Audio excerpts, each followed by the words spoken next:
হে বান্দা শোনো, তুমি এবং তোমার পরিবার সবাই নামাজে যত্নবান হও, বিনিময়ে আমি আল্লাহ ওয়াদা দিলাম তোমাদের কারো রিজিক দেওয়ার জন্য তোমাদেরকে আমি কারো সহযোগিতা চাই না। নাহনু নারযুকুক, আমি একাই সকলকে রিজিক দেব, আমি রিজিক দেব। ওয়া ইম মিন শাইইন ইল্লা ইনদানা খাযাইনুহু, এমন কিছু নাই এই কায়নাতের মধ্যে যা আমি আল্লাহর কাছে ভান্ডারে ভান্ডারে নাই। আমার কাছে কোনো কিছু স্টক সীমিত না, আমার কোনো কিছু সীমিত না, বরং আমি আল্লাহর সব কিছু অজস্র অগণিত ভান্ডারে ভান্ডারে। ওমা নুনাজ্জিলুহু ইল্লা বিকাদারিন মা'লুম, হ্যাঁ তবে আমি দুনিয়াতে সব একসাথে দিয়ে দেই না, বরং আমি আল্লাহ হিসাব করে করে প্রয়োজন অনুপাতে আমি অল্প অল্প করে পরিমিতভাবেই নাজিল করি। আপনার আমাদের যদি 30 বছরের আলু আমগো ফ্যামিলির এক একজনের দিয়ে দেয়, কই থইবেন এটি? মনে করেন আমার ঘরে আমরা 4 জন ছেলে মেয়ে আর আমি আর আমার বিবি, আমরা 6 জন।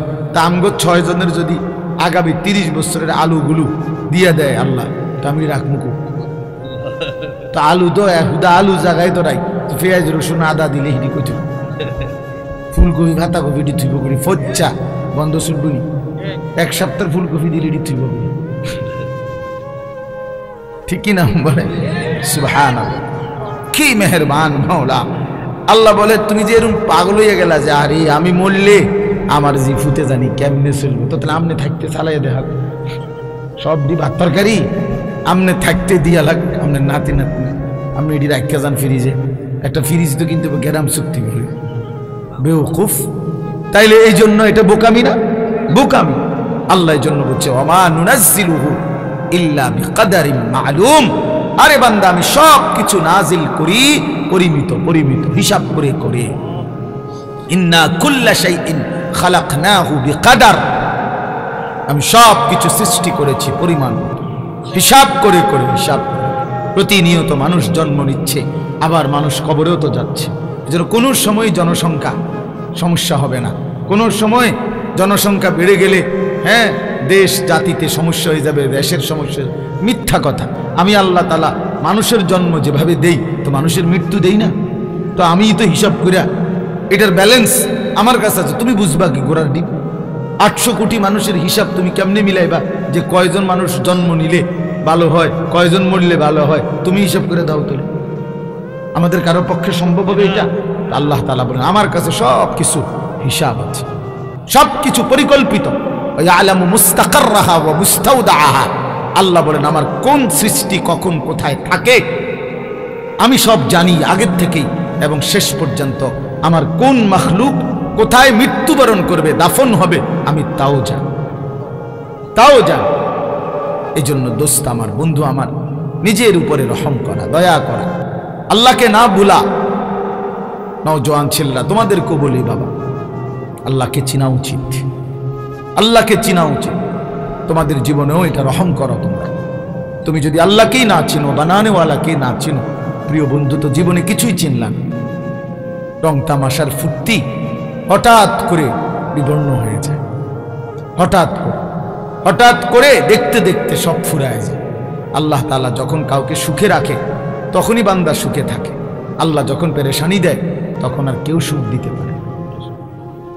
ওয়া ইন ইয়ামসাসকাল্লাহু বিদুররিন ফালা কাশিফা লাহু ইল্লা হু ওয়া ইন ইউরিদকা বিখাইরিন ফালা রাদ্দা লিফাদলিহি ইউসিবু বিহি মান ইয়াশাউ মিন ইবাদিহি। দোস্ত হাফেজ সাহেব, আমি বললাম আকামের মানুষ, আমি তো কোরআন শরীফ হাফেজ না, তারপরে যেটুকু মনে থাকে এটুকু বলি। তো আল্লাহ তাআলা বলেন ওয়া ইন ইয়ামসাসকাল্লাহু বিদুররিন, আল্লাহ যদি তোমাদের কাউকে মুসিবত দেন, ফালা কাশিফা লাহু ইল্লা হু, তিনি আল্লাহ ব্যতীত তোমাদের সেই বিপদ আর মুসিবত দূরকারী আর কেহ নাই। ওয়া ইন ইউরিদকা বিখাইরিন, আল্লাহ যদি কাউকে কল্যাণ দিতে চান, ফালা রাদ্দা লিফাদলি, তো আল্লাহর দান, আল্লাহর দয়াকে ফিরায়া দিবে, প্রতিহত করবে এমনও কেউ নাই। আল্লাহুম্মা লা মানিআ লিমা আ'তাইতা ওয়া লা মু'তিয়া লিমা মানা'তা ওয়া লা ইয়ানফা'ু যাল জাদ্দি মিনকাল জাদ। নবীজি দোয়া, আল্লাহ আপনি দিলে বাধা দিবে কে, আপনি না দিলে দেবে কে? আপনারে ছাড়া কারো কোনো চেষ্টার কোনো ফায়দা নাই। কি দোয়া, আজিমুশান দোয়া এটা। 5 ওয়াক্ত নামাজের পরে নবীজি এই দোয়া করতেন, আল্লাহুম্মা লা মানিআ লিমা আ'তাইতা ওয়া লা মু'তিয়া লিমা মানা'তা ওয়া লা ইয়ানফা'ু যাল জাদ্দি মিনকাল জাদ। তোমরা নওজোয়ান এটা বুঝো বাবা, তোমার সব প্রয়োজন পূরণ করে আল্লাহ, তোমার মনের চাহিদা, ইচ্ছা, আকাঙ্ক্ষা, কামনা, বাসনা সব পূরণ করে আল্লাহ, তোমার সুস্থতা দান করে আল্লাহ, তোমার জিন্দেগির প্রতি লম্হা, মুহূর্ত, মিনিট, সেকেন্ড পূরণ করে আল্লাহ। সেই আল্লাহকে ভুলে যাওয়া প্রিয় বন্ধু ইনসাফ না, প্রিয় সন্তান আমার, এটা ইনসাফ না। যিনি তোমার সব প্রয়োজন পূরণ করে তুমি তাকে মোটেই সেজদা দাও না, এর চাইতে বড় জালেম আর কেউ হতে পারে। এটা কোনোভাবেই বিবেকের, সামান্যতম বিবেক, আকল, দিমাগ যার আছে সে কিভাবে এটা করতে পারে বাবা? সে কিভাবে? কে না বুঝে এখানে আমরা যারা বসছি, ছেলেরা তোমরাও, যে আমাদের সব প্রয়োজন পূরণ করে আল্লাহ, এই কথাটা বোঝে না এমন কেউ আছে এখানে? বলেন, একটা বাচ্চা ছেলে বাদ দেন, কমপক্ষে বুঝের ছেলে একজনও নাই, সবাই বলবে হ্যাঁ আমার সব প্রয়োজন পূরণ করে কে? আল্লাহ। তো তাহলে যেটা তুমি বুঝো তো তাকে সেজদা কেন না করো? যিনি তোমার সব দেয় তার থেকে এভাবে মুখ ফিরায় নেওয়া এত বড় জুলুম, এত বড় অন্যায়, এতটা বেওকুফি বাবা, এটা কিভাবে হয়? এটা কোনোভাবেও, তুমি, আমার অনুরোধ রইল, তোমরা ছেলেরা নীরবে একটা মিনিট হইল বাপ, একজন ছেলে হইল ভাইব আমার কথাটা, যে আসলে তুমি করছোটা কি, করছোটা কি? তুমি, তোমার বিবেক কি বলে যে তোমার সব চাহিদা পূরণ করে, যে তোমার সব প্রয়োজন পূরণ করে? আমি প্রায় বলি যে আমরা যখন ঘুম যাই তখন দেখেন ঘুম যাইতে চোখ বন্ধ করলে সাথে সাথে ঘুম আসে না। চোখ বন্ধ রাখছি ঠিক আছে, 10 মিনিট, 15 মিনিট, 20 মিনিট, 5 মিনিট, কারো আধা ঘন্টা, কোনো এক ফাঁকে অজান্তেই মহান আল্লাহর পক্ষ থেকে ঘুম আসে। ঠিক কোন মিনিটে আসছে আমরা জানি না, ঠিক না? আচ্ছা, কিন্তু সাথে সাথে তো ঘুম আসে না। এখন যেই ছেলেটা, যেই বাবা, যেই মহিলা, যেই মেয়ে ফজরের নামাজ না পড়ে ঘুমাইয়া রইল, এখন যখন 7টা বাজে, 8টা বাজে সে উঠতে চায়, তখন যদি ওই প্রথমবারের মতো অবস্থা হয়ে, যে মনে করেন যখন ঘুমাইতেছিলাম তখন যেমন ঘুম আসতে 15 মিনিট লাগছিল, এখন যখন আমি চোখ মেলতে চাইতেছি, এখন যদি খুলতে আরো 15 মিনিট দেরি হইতো, তো তখন এই নাফরমানের চিৎকারে আল্লাহর আরশ কেঁপে উঠত। সে তখন গোটা মহল্লা চিল্লানি শুরু করতো তার জন্যে, যে হায় হায় আমার ছেলের কি হলো, সে তো চোখ খুলতে চাইতেছে কিন্তু খুলতে তো পারে না। কিন্তু প্রিয় বন্ধু, আল্লাহ তাআলা আমরা যখন চাচ্ছি তো তখন আল্লাহ তাআলাই আমাদের রহম করে, যে বান্দা ফজরের নামাজটা পড়লা না, সেজদা দিলা না, যাও তবু আমি আল্লাহ দয়া করলাম, ছেড়ে দিলাম বান্দা, আমি তোমার চোখ মেলে দিলাম, অপেক্ষায় রইলাম, কোনো দিন যদি তওবা করো, আবার যদি ফিরে আসো বান্দা, তো আমি মাফ করে দেব। আল্লাহ অপেক্ষায় থাকে বান্দা, আল্লাহ বান্দার অপেক্ষায় থাকে, আল্লাহ বান্দার অপেক্ষায় থাকে, আল্লাহ তাআলা বান্দার জন্য অপেক্ষা করে, আল্লাহ অপেক্ষা করে। এই জন্য আমরা ইনশাআল্লাহ নিয়ত করি যে আমরা আল্লাহকে নারাজ করব না, আল্লাহর ইবাদত করব, 5 ওয়াক্ত নামাজ পড়ব। এটা বিবেকের দাবি, যুক্তির দাবি, ইনসাফের দাবি, এটা ভদ্রতার দাবি, এটা ভদ্রতার দাবি। এজন্য যে নামাজ পড়ে না, মনের ইচ্ছা মতো চলে, নফসের গোলামি করে, শয়তানের তাবেদারি করে, শয়তানের অনুসরণ করে, আল্লাহর কসম, কোরআন শরীফের আয়াত শোনো, আল্লাহ কোরআনই বলছে, ফাআতবাআহু শাইতান ওয়াত্তাবাআ হাওয়াহু ফামাসালুহু কামাসালিল কালব ইন তাহমিল আলাইহি ইয়ালহাস আও তাতরুকহু ইয়ালহাস। আল্লাহ বলেন, যার শয়তান যার পিছে লাগছে এবং মনের ইচ্ছা মতো যে চলে, আল্লাহর কসম আল্লাহ কোরআনে বলে, ফামাসালুহু কামাসালিল কালব, তার উদাহরণ কুত্তার মতো, কুত্তার মতো, কুত্তার মতো, কুত্তার মতো, কুত্তার মতো, এটা কুত্তার মতো, এটা কুত্তার মতো, কুত্তার মতো। মনে রাখিস বেটা, মনের ইচ্ছা মতো, তোমার মন চাইছে তো চুল রাখছো, তোমার মন চাইছে তুমি নারী দেখতেছো, তোমার মন চাইছে তো খারাইয়া মুখতে আসো, তোমার মন চাইছে তো তুমি রাস্তায় হাঁটতেছো, তোমার মন চাইছে তো মেয়ের পিছনে ঘুরতেছো, তোমার মন চাইছে তো উলঙ্গ ছবি দেখতেছো, তোমার মন চাইছে তো নর্তকীর নাচ দেখতেছো। হ্যাঁ, আল্লাহ কোরআনে বলছে এই জানোয়ার কুত্তার মতো। হ্যাঁ কিছু আছে যে হুজুর আমনে আমার কুত্তা না আরো কিছু কইলো আমার শরম নাই, আমি বেডি সামু। ঠিক আছে বাবা, দেখো অসুবিধা কি, জানোয়ার কত কিছুই তো করতে পারে,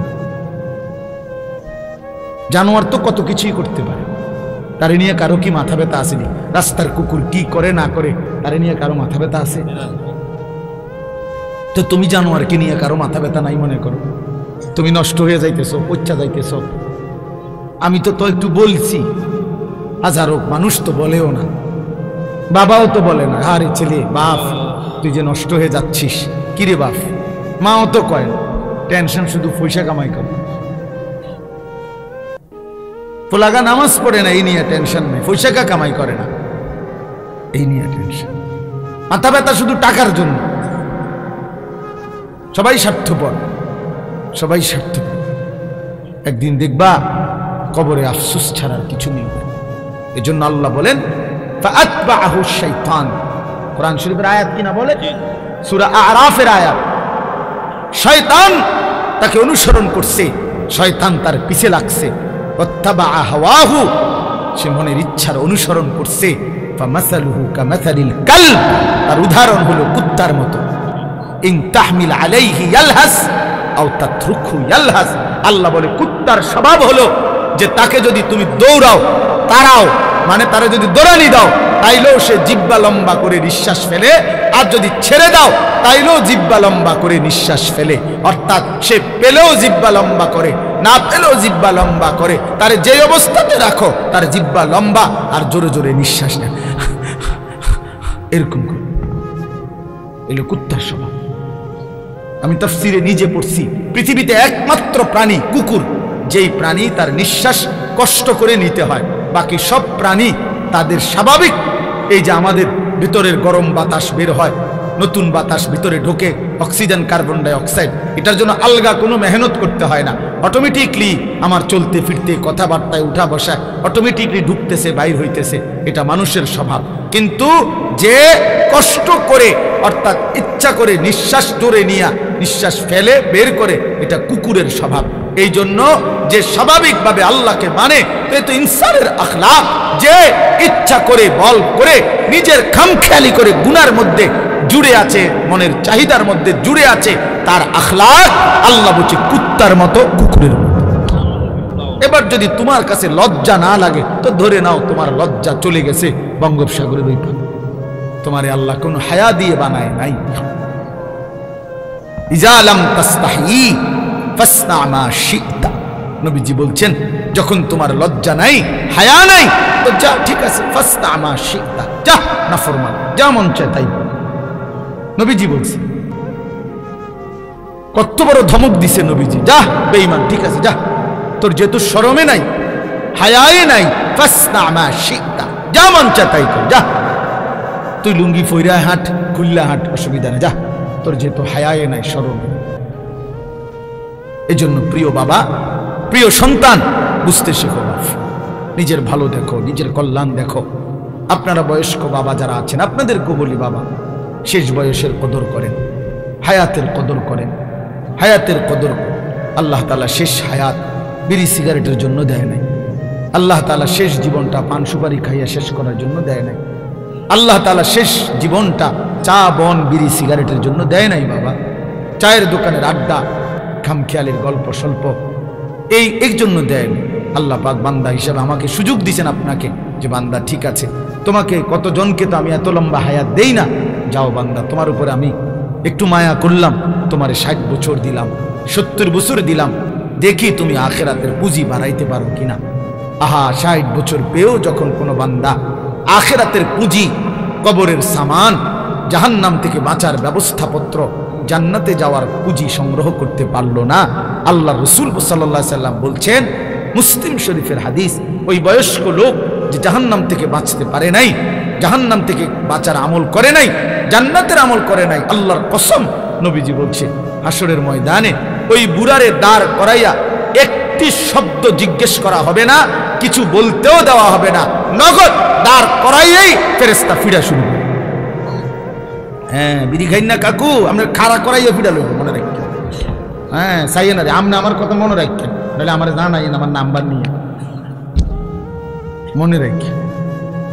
60 বছরও বইয়া বইয়া বিড়ি খাওন, আপনার খার করাইয়াই ফিরবো মনে রাখি।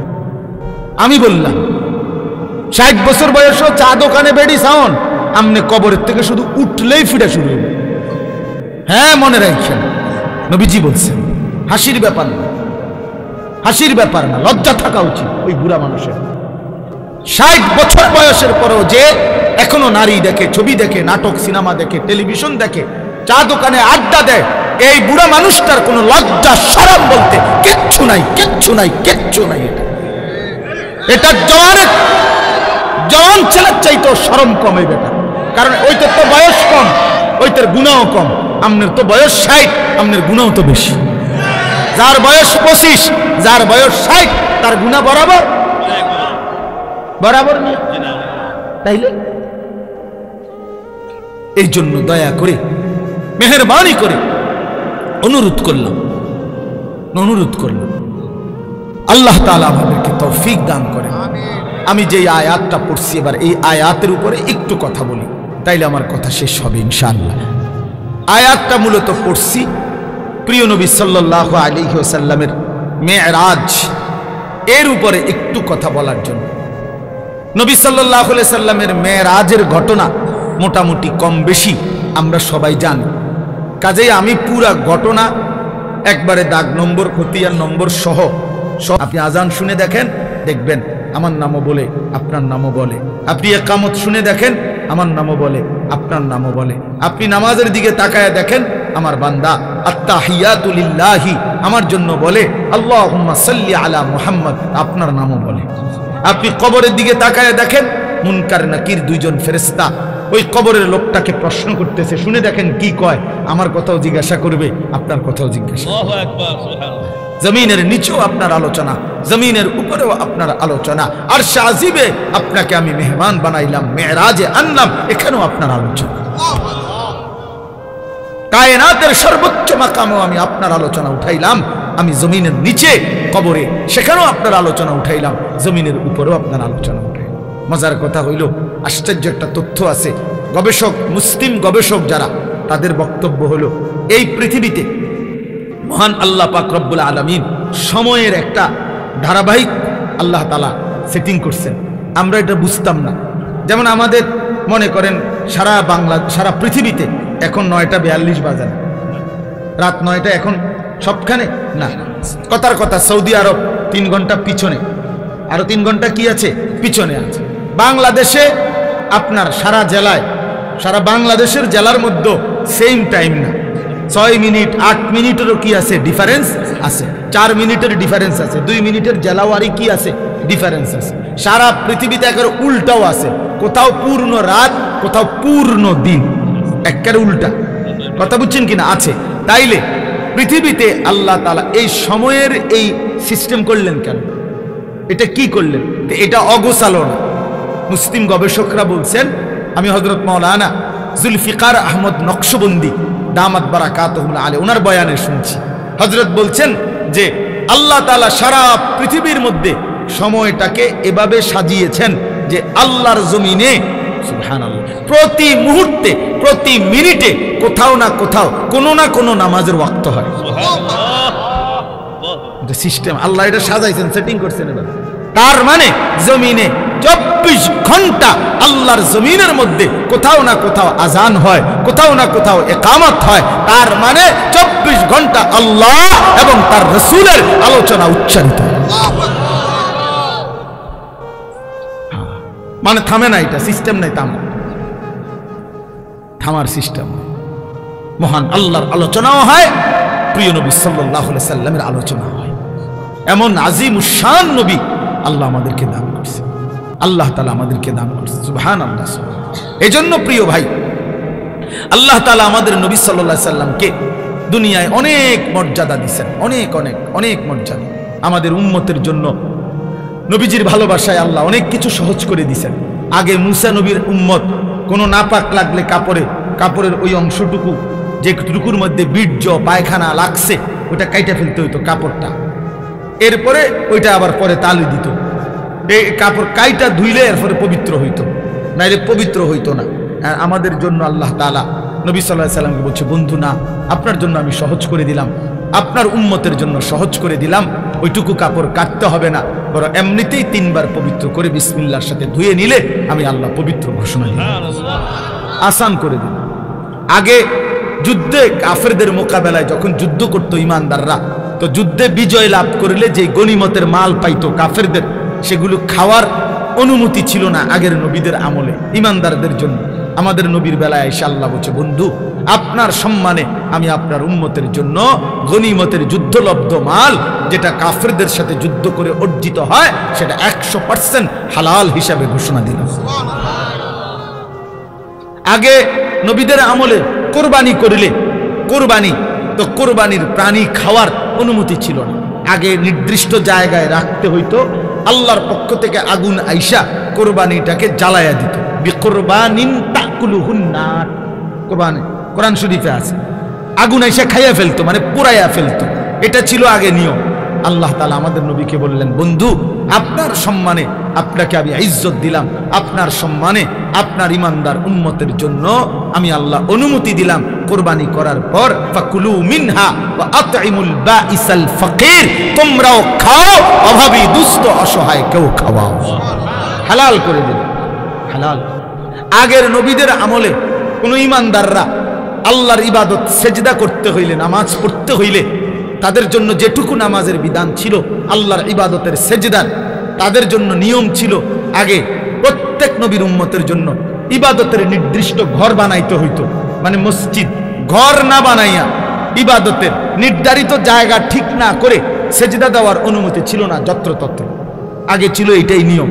আল্লাহ তাআলা আমাদের নবীকে বললেন, বন্ধু আপনার সম্মানে আপনার ইজ্জতে আপনার উম্মতের জন্য আমি গোটা জমিন পুরাটা সেজদার জায়গা বানাই, যেখানেই ওয়াক্ত হবে সেখানেই সেজদা, নামাজ আদায় হয়ে যাবে। ওয়াজুইলাত লিয়াল আরদু মাসজিদান ওয়া তাহুরান, সুবহানাল্লাহ।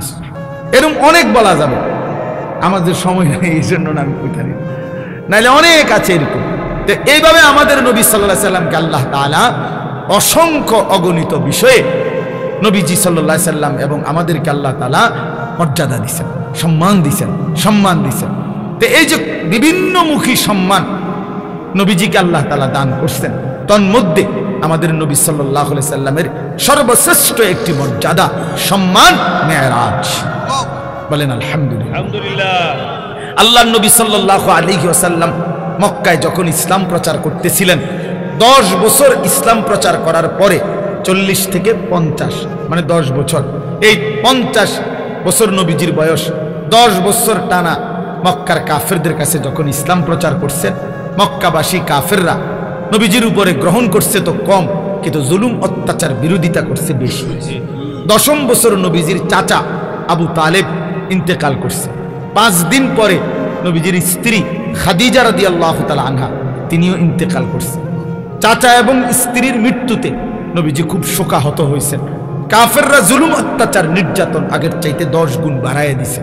নবীজি তখন ওনার একমাত্র পালক পুত্র হযরত যায়েদ ইবনে হারেসা রাদিয়াল্লাহু তাআলা আনহু, ওনাকে নিয়ে এই 10 বছর পরে 11তম বছর নবুয়তের, মানে নবীজির বয়স তখন 51, নবীজি তখন পার্শ্ববর্তী তায়েফ নগরীতে গেছেন ইসলামের দাওয়াত দিতে। সেখানে তিনি কিছুদিন লাগাতার কালেমার দাওয়াত দিছেন, কিন্তু দুর্ভাগা তায়েফবাসী একজনও আল্লাহ নবী সাল্লাল্লাহু আলাইহি সাল্লামের হাতে কালেমা পড়ে নাই, বরং সবাই মিলে নবী সাল্লাল্লাহু আলাইহি সাল্লামকে বাচ্চাদেরকে লাগাইয়া দিয়া ওই নেতাগুলো বলে দিছে যে এই মুহাম্মদ নামের এই লোকটা নাউজুবিল্লাহ পাগল, তারে যত মারো পাথর মেরে তাড়ায় দাও। ছেলেরা তো নেতার আদেশ পাইয়া আর কি, নেতাগুলো তো কোবাইয়া লাগে, কথা বুঝছেন না? তো ওই সময়ও তো এই কর্মী রুমে তো বুঝছেন না কথা, তো এরা অঝরে আল্লাহ নবী সাল্লাল্লাহু আলাইহি সাল্লামকে পাথর মারছে, পাথর মেরে মেরে নবীজিকে তাড়ায় দিছে তায়েফের সীমানাতে। হযরত যায়েদ বলেন, আল্লাহ নবী সাল্লাল্লাহু আলাইহি সাল্লামের পবিত্র দেহ থেকে এত বেশি পরিমাণ রক্ত ঝরছে যে রক্তের কারণে পায়ের জুতা পায়ের তালুর সাথে জমাট বাইধে গেছে। উনি বলেন, আমি খুলতে পারতেছিলাম না নবীজির জুতা মুবারক। এবং হযরত যায়েদ বলেন, নবীজির পবিত্র গায়ের রক্ত আমি আমার গায়ে মুছতেছিলাম, মাখতেছিলাম, নবীজির এত রক্ত ঝরছে। এই রক্ত মাখা ব্যথিত দিল নিয়ে আল্লাহ নবী সাল্লাল্লাহু আলাইহি ওয়াসাল্লাম মক্কায় ফিরে আসছেন। 11 বছর শেষের পথে এই সময় যখন মক্কায় আবার ফিরে আসছে তায়েফ থেকে, মক্কার মানুষ গত 11 বছরের চাইতে বেশি বিদ্রুপ, ঠাট্টা, টিটকারি, মস্কারি নবীজিকে করা শুরু করছে। বলতে লাগছে, মুহাম্মদ আসলেই তোমার কোনো ইজ্জত নাই, সম্মান নাই, মর্যাদা নাই। তুমি বলো সব সময় তোমার সাথে নাকি আল্লাহ আছে, কই? তোমার আল্লাহ নাকি তোমাকে অনেক ভালোবাসে, কই ভালোবাসে? তোমারে আমরাও তাড়াইয়া দিলাম, গেলা তায়েফে, সেখানে শেষ পর্যন্ত বাচ্চারা তোমারে ফাত্তর মারে, তাইলে আর তোমার ইজ্জত কি? শুধু ফুলাইনে যারে মারে তার আর সম্মান কি? এই কথাগুলো যখন নবীজিকে রাস্তার গলিতে গলিতে কাফেররা বলতেছিল, তো ভেবে দেখেন বাবা, নবীজির কলিজার মধ্যে তখন কেমন লাগতেছে। আল্লাহ নবী সাল্লাল্লাহু আলাইহি সাল্লামের ব্যথা ভরা দিল, আবার গাওটাও রক্তাক্ত, শরীরটাও ভাঙ্গা, দিলটাও ভাঙ্গা। এই অবস্থায় মহান আল্লাহ পাক এই যখন কাফেরদের বিদ্রুপ, ঠাট্টা বেড়ে গেছে, তো আল্লাহ তাআলা একদিন জিব্রাইলকে এই 11তম বৎসরের পরে আল্লাহ নবীজিকে জিব্রাইলকে পাঠাইয়া আল্লাহ বললেন, জিব্রাইল যাও, অনেক হয়েছে, আমার বন্ধুরে এবার আমার কাছে নিয়ে আসো। আমি আমার বন্ধুর চোখের পানি দেখছি, আমার বন্ধুর তায়েফের প্রতি ফোঁটা রক্ত আমি দেখছি। যাও জিব্রাইল। বেঈমানরা বলতেছে, আমি নাকি আমার বন্ধুকে ইজ্জত দেই নাই, সম্মান দেই নাই। আজ আমি পৃথিবীবাসীকে দেখাবো সম্মান কাকে বলে, ইজ্জত কাকে বলে। যাও জিব্রাইল, আমার বন্ধুকে আনো, আমি আরশে আজিমে আমার মেহমান খানায় নিয়ে আসো, আমি নিজ হাতে বন্ধুর রক্ত মুছে দেব, চোখের পানি মুছে, চোখের পানি মুছে দেব আমি। যাও, আমি আদর করব বন্ধু, আমি ভালোবাসা দেব, আমার দোস্তকে নিয়ে আসো। আল্লাহ নবী সাল্লাল্লাহু আলাইহি সাল্লাম জিব্রাইল বুরাকে চড়িয়ে, আমি সংক্ষেপে বললাম, বুরাকে চড়িয়ে মসজিদ আকসা থেকে 7 আসমানের ঊর্ধ্বে আরশে আজিমে মহান আল্লাহ পাকের কাছে নিয়ে গেলেন। আল্লাহ তাআলা তখন বললেন, বন্ধু জানেন আপনি এখন কোথায় আসছেন? তা আল্লাহ তাআলা বললেন, বন্ধু আপনাকে এখন আমি যেখানে দাঁড় করাইলাম, আপনার কদমের নিচে আমার গোটা মাখলুকাত, আমার গোটা সৃষ্টি আপনার পায়ের নিচে, আপনার মাথার উপরে সৃষ্টি বলতে আর কিছু নাই, উপরে এখন আছি শুধু আমি আল্লাহ। অতএব পৃথিবীবাসী জেনে যাক, কিয়ামত পর্যন্ত শুনে নেক। আপনাকেও বন্ধু সান্ত্বনা দিলাম, আপনার মর্যাদা আপনি এবার শুনে নেন, বুঝে নেন যে আমি আল্লাহর পরে গোটা সৃষ্টির ঊর্ধ্বে আপনি রাসূলের মর্যাদা। বাদাস খুদা বুজুর্গ তুই কিসসায়ে মুখতাসার, আল্লাহর পরে সব সৃষ্টির উপরে আপনার মর্যাদা, এটাই খুলাসা, এটাই সারাংশ। আল্লাহ তাআলা এইভাবে নবীজিকে আপনার সম্মানিত করলেন, সর্বোচ্চ ইজ্জতের সর্বোচ্চ মাকাম তিনি যেমন, বাহ, আল্লাহ তাআলার সৃষ্টির শেষ মাকাম যেটা, সেখানে নিয়ে গেলেন। কাকে নিয়ে গেলেন? যিনি আম্বিয়াদের মধ্যে শেষ, তিনি খাতামুন নবিয়্যিন, তিনি সমস্ত আম্বিয়াদের আখেরি নবী। আল্লাহ বলেন, মর্যাদারও আখেরি মাকামে আমি আপনাকে নিয়ে গেলাম, এর চাইতে শেষ আর কোনো মাকাম নাই। আপনি যেমন আখেরি নবী, আপনার ইজ্জত আমি আখেরি মাকামে, সর্বোচ্চ মাকামে নিলাম, সর্বোচ্চ মাকামে নিলাম। হ্যাঁ, আল্লাহ তাআলা বললেন, এবার যত উপরে ওঠে মানুষ চারদিকে বেশি দেখা যায়, তা আল্লাহ যেন বললেন, বন্ধু আর সাজিমে দাঁড়িয়ে এবার আপনি চারদিকে তাকান, আমার গোটা সৃষ্টি দেখতে পাবেন। দেখেন, দেখছেন তো? নবী যেন বলছে, হ দেখছি। তা আল্লাহ তাআলা বলেন, তাহলে শুনেন, এবার দ্বিতীয় মর্যাদা শুনেন। এক তো কইলাম আপনার মাকাম আমি আল্লাহর পরে সব সৃষ্টির উপরে, এবার দ্বিতীয় সম্মানটা শুনেন। সেটা হলো এই যে আমার সৃষ্টি জাহান দেখলেন, এই সবটার যে টুকের রব আমি আল্লাহ, ওইটুকুর রহমত আপনি মুহাম্মদুর রাসূলুল্লাহ। আমি রব্বুল আলামিন, আপনি রাহমাতুল লিল আলামিন। এক শব্দ ব্যবহার করছে, রব্বুল আলামিন নিজের জন্য ব্যবহার করছে, তো বন্ধুর জন্য ব্যবহার করছে রাহমাতুল লিল আলামিন, রাহমাতুল লিল আলামিন। কি আজিমুশ শান মর্যাদা দিয়েছে। মোহাম্মদ হামিদে হামদে খুদা বস, खुदा मन है आफरी मुस्तफ़ा, मोहम्मद अज तुम्ही खाहम खुदारा, खुदाया अज तो हुब्बे मुस्तफ़ा। মানে কি? মানে হলো আল্লাহর প্রশংসায় নবীজি যা কইছেন তাই যথেষ্ট, নবীর প্রশংসায় আল্লাহ যা করছেন তাই যথেষ্ট।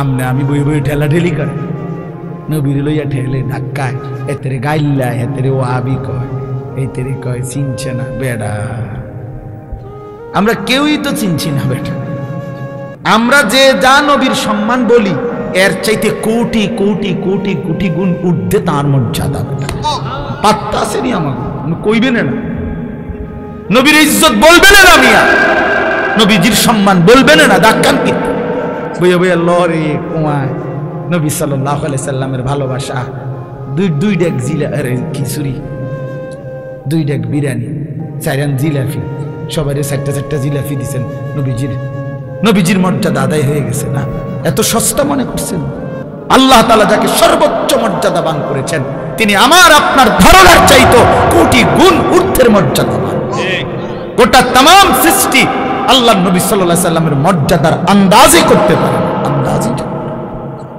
খবরে নাই আমাদের তিনি কত ঊর্ধ্বে এই জন্য প্রিয় বন্ধু এবার আসেন শেষ কথা আমার আমি যেই কথাটা বলার জন্য এই মেরাজের এই শেষ কথাটা বলতে চাই সেটা হলো আল্লাহর নবী সাল্লাল্লাহু আলাইহি সাল্লামকে যখন আল্লাহ তাআলা এই সর্বোচ্চ মাকামে নিলেন মেরাজে নিলেন তো আল্লাহর নবী সাল্লাল্লাহু আলাইহি সাল্লাম বললেন মাওলা আপনি আমাকে সম্মান দিয়েছেন চোখের পানি মুছে দিয়েছেন আমার রক্তের দাগ মুছে গেছে মাওলা আমি খুশি আমার গত 1 বছরের পাথরের আঘাত 11 বছরের কষ্ট নির্যাতন জুলুম কাফেরদের মন্দ গালি গালাজ সব ভুলে গেলাম আমি তো আপনাকে দেখলাম আমি আপনার দরবারে আসলাম আমি আপনার দুয়ারে আসলাম এখন মাওলা আমি যে আবার ফিরে যাব জমিনে আমার উম্মতের জন্য কি দিবেন আমি যে আবার জমিনে যাব ওরা তো আমার জিগাইবে আমার আবু বকর তো নিচে আছে আমার ওমর আছে নিচে আমার ওসমান আছে আমার আলী আছে আমার ফাতেমা জমিনে আমার আয়েশা জমিনে আমার হাসান জমিনে আমার হুসাইন জমিনে ওরা যখন বলবে না জান আমাদের জন্য কি আনলেন আপনি আমার উম্মতের জন্য কি দিলেন তো আল্লাহ তাআলা বললেন হ্যাঁ বন্ধু আমি জানতাম আপনি চাইবেন আমি জানি আপনি সেই নবী যে নবী জীবনের 1 মিনিট কোনোদিন আপনি উম্মতকে বলেন নাই এমন নবী আপনি আমাদের নবী সেই নবী যিনি কবরেও ভুলে নাই আখিরাতেও ভুলে নাই কখনোই ভুলবেন তো আল্লাহ তাআলা বললেন বন্ধু প্রিয় ভাই আমার ছেলেরা আমার বাপ আমার এই মহব্বতের শেষ কথাটা শোনো আল্লাহ তাআলা বললেন বন্ধু আজকে 11 বছর আমি আল্লাহ আপনার কাছে কোরআন নাজিল করেছি আপনি জানেন আমি জিব্রাইল পাঠাইয়া কোরআনের আয়াত নাজিল করেছি কত বিধান কত আহকাম কত আয়াত আমি আপনার কাছে কত 11টি বছর জমিনে পাঠাইছি কিন্তু আপনি জানেন আমি আল্লাহ একটা আমল আমি আজকে 11টি বছর আমি ইচ্ছা করে আমার কাছে রাখছি আমি সিদ্ধান্ত নিছিলাম বন্ধু যেদিন আপনাকে আমি আল্লাহ সর্বশ্রেষ্ঠ মর্যাদা দান করব সেদিনই আপনার উম্মতের জন্য সর্বশ্রেষ্ঠ আমলটা আমি আল্লাহ আমার কুদরতি নিজ হাতে আপনার পবিত্র হাতে তুলে দেব এটা আজ হইল আজ আপনার মর্যাদা হয়েছে সর্বোচ্চ আজ আপনার উম্মতের জন্য আমলও দিলাম সর্বোচ্চ এটাই 5 ওয়াক্ত নামাজের হাদিয়া আজ আমি আমার নিজ হাতে আমি এতদিন জিব্রাইল দিয়ে 11 বছর আমার আয়াত পাঠাইছি আমার কথা পাঠাইছি আজ আমি জিব্রাইলকে রাখি নাই আমার এখানে বন্ধু আমি আর আপনি ছাড়া কেউ নাই আমি আমার কুদরতি হাতে আপনার হাতে আমি সর্বশ্রেষ্ঠ আজকে আপনার সম্মান চূড়ান্ত আপনার উম্মতের আমলের সর্বোচ্চ আমল নামাজ 5 ওয়াক্ত আজ আপনার হাতে দিলাম নেন এর চাইতে দামি হাদিয়া আমি মালিকের খাজানায় আর নাই আল্লাহু আকবার সুবহানাল্লাহ এই শ্রেষ্ঠ হাদিয়া দিলাম এই শেষ কথা অতএব প্রিয় বন্ধু 5 ওয়াক্ত নামাজ এটা মেরাজের হাদিয়া 5 ওয়াক্ত নামাজ আরশ আজিমের হাদিয়া 5 ওয়াক্ত নামাজ আমার নবীকে আল্লাহ যেদিন সর্বোচ্চ মর্যাদা দিবেন ওই দিনকার হাদিয়া যেদিন তার মর্যাদা সর্বোচ্চ হয়েছে সেদিন উম্মতের জন্য আমলও দিয়েছে কি নামাজের চাইতে সর্বোচ্চ আমল আছে কিছু আর কিছু নেই অতএব এইবার ইনসাফ থাকলে বিবেক থাকলে প্রিয় নওজোয়ান প্রিয় বাবা পর্দার আড়ালের মা বোন সবাই মিলে নিজের ইনসাফ নিজের যদি শেষ একটু বিবেক থাকে ইমানের 1 ফোঁটাও যদি থাকে পবিত্র মার যদি দুধ খাইয়া থাকে তাইলে একবারের জন্য হলো ভাইবো যে আল্লাহ পাক নিজ হাতে 5 ওয়াক্ত নামাজ তুলে দিছেন, আরশে আজিমে নিয়ে তুলে দিছেন, শ্রেষ্ঠ মর্যাদার দিন নবীকে সেদিন তুলে দিয়েছেন। এতটা পেয়ারা করে আদর মায়া করে যেই হাদিয়া নবী হাতে আল্লাহ উম্মতের জন্য বান্দার জন্য তুলে দিলেন, সেইটাকে প্রত্যাখ্যান করা, এটা কেমন উম্মত, কেমন আল্লাহর বান্দা? এই নাফরমান বেনামাজি, তুমি আল্লাহর সামনে কেমনে দাঁড়াইবা আর তোমার রাসূলের সামনে কেমনে দাঁড়াইবা? ফুলসিরাতে কেমনে পার হইবা? 5 ওয়াক্ত নামাজ বিনে সুপারিশ মিলবা কেমনে? হাউজে কাউসারের ফের পানি মিলবে কি? বলো বন্ধু, বলো বলো বাপ। অতএব নিজের উপরে দয়া করে রহম করেন, নিজেই ফয়সালা নেন, নিজেই ফয়সালা। আবার ওই আগের কথা বলে রাখেন, মনের ইচ্ছা মতো চলা এ তো জানোয়ারের জিন্দিগি, আর আল্লাহ এবং তার রাসূলের মর্জি মতো চলা এ তো মুমিনের জিন্দিগি, জান্নাতি বান্দার জিন্দিগি। তুমি যুবক সিদ্ধান্ত নাও, তুমি কি জানোয়ারের দলে না ইমানদারের দলে? তুমি ফয়সালা, তোমার হাতে ছেড়ে দিলাম, কোনো অসুবিধা নাই। তোমার ঘরে তুমি ফিরবা, আমার ঘরে আমি ফিরবো, তোমার কবরে তুমি যাইবা, আমার কবরে আমি যাইব। আল্লাহ তাআলা আমাদের প্রত্যেককে আজকে এই মেরাজের এই ঘটনাটা, নবীজির এই কথা শুনে আমাদের দিলের মধ্যে একটু হলেও অনেক শান্তি লাগছে না? কথা বলেন না কেন?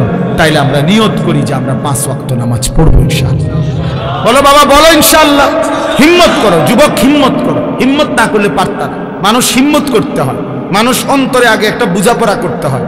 প্রত্যেক মানুষ ছোট বড় যেই কোনো কাজের জন্য মনে আগে একটা পরিকল্পনা করে যে আমি এখন খানা খাবো, আমি এখন নাস্তা করব, আমি এখন ঘুমাবো, আমি এখন কামাই রোজগারের জন্য বাহিরে যাব, আমি এই 1 মাসের ভিতরে চেষ্টা করব কমপক্ষে 3000 টাকা ব্যবস্থা করতে, আমি এই 3 দিনের মধ্যে চেষ্টা করব যেন আমার এই ফলাফল পরীক্ষার রেজাল্ট ভালো করার জন্য পড়ালেখা করতে।